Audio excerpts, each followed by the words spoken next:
Zee 24 तास एक पाऊल पुढे. आणि आता एक नजर आमच्या टॉप 5 बातम्यांवर.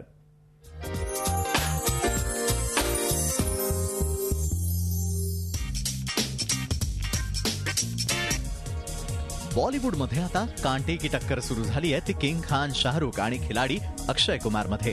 Once upon a time in Mumbai again आणि चेन्नई एक्सप्रेस या दोन्ही फिल्म्स एकाच दिवशी रिलीज होणार आहेत आणि तेही ईदला.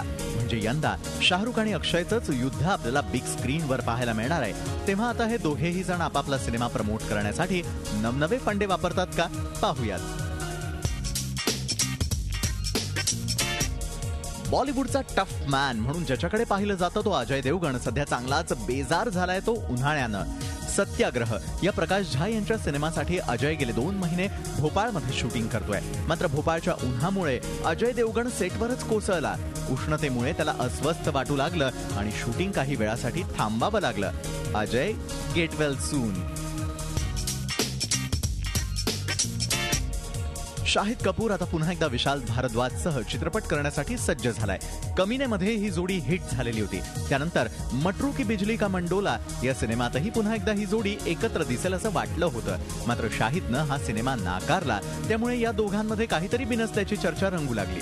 आता मात्र शेक्सपियरच्या आणखी एका कादंबरीवर सिनेमा करत असलेल्या विशाल यांनी शाहिदला साईन केलाय. त्यामुळे पुन्हा एकदा या दोघांमध्ये सारं काही आलबेल असल्याचंच दिसून येत आहे.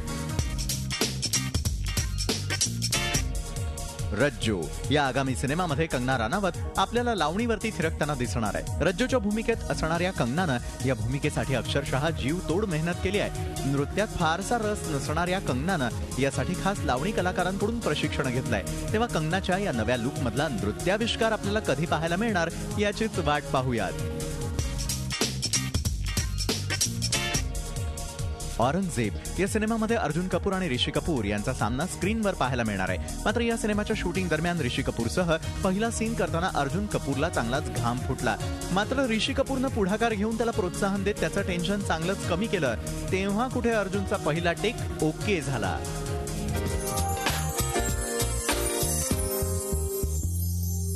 झी 24 तास एक पाऊल पुढे.